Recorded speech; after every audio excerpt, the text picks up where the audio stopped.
साईं बाबा गाओ, साईनाथ साईं राम साईं बाबा गाओ। सुख को पाओ और दुख को भगाओ, साईनाथ साईं राम साईं।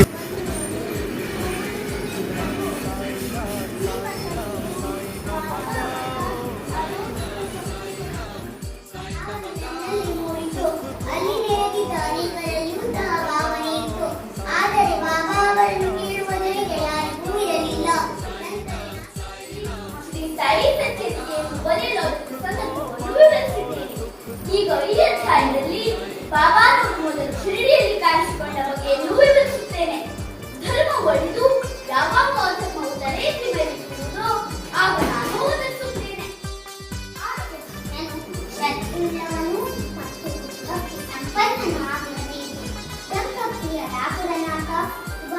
ಶ್ರೀಕೃಷ್ಣ ಪಂಚಕುಲದ ವಿಠಲ ಎಲ್ಲರೂ ಇಲ್ಲಿಯೇ ಇದ್ದಾರೆ. ಶ್ರೀಕೃಷ್ಣನನ್ನು ನೋಡಲು ದ್ವಾರಕೆಗೆ ಹೋಗಬೇಕಿಲ್ಲ. ವಿಠಲ ಬೇರೆ ಸ್ಥಳದಿಂದ ಬರುವನೇ ಯಾವಾಗ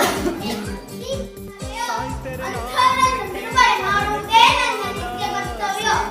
ನಾನು ಅವರನ್ನು ಮೃತ್ಯುವಿನ ದೌಡಿಯಿಂದ ಪಾರು ಮಾಡುತ್ತೇನೆ. ನನ್ನ ಕಥೆಗಳನ್ನು ಶ್ರವಣ ಮಾಡುವವರಿಗೆ ಬಡವರ ಸಹೋದರನಾಗಿರುತ್ತಾನೆ ಎನ್ನುತ್ತಿದ್ದರು. ಮೊದಲು ಬಾಬಾರವರು ವಿಶೇಷವಾಗಿ ಜನರೊಡನೆ ಸೇರುವುದಾಗಲಿ ಮಾತನಾಡುವುದಾಗಲಿ ಮಾಡುತ್ತಿರಲಿಲ್ಲ. ಪ್ರಶ್ನಿಸಿದಾಗ ಮಾತ್ರ ದಾರಿಯಲ್ಲಿ ಒಂದು ಮಾವಿನ ಮರದ ಕೆಳಗೆ ಕುಳಿತಿದ್ದ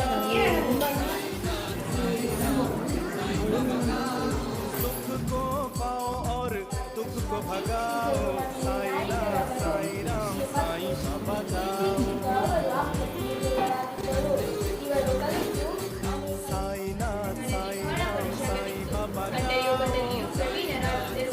ನಾವು ಅವರದ್ದು ಋತುವೆಂದು ಭಾವಿಸುವುದಾದರೆ ಯವನರಂತೆ ಕಾಣುತ್ತಿದ್ದರು. दुख को भगाओ, ನಾನು ಉಳಿದವರನ್ನು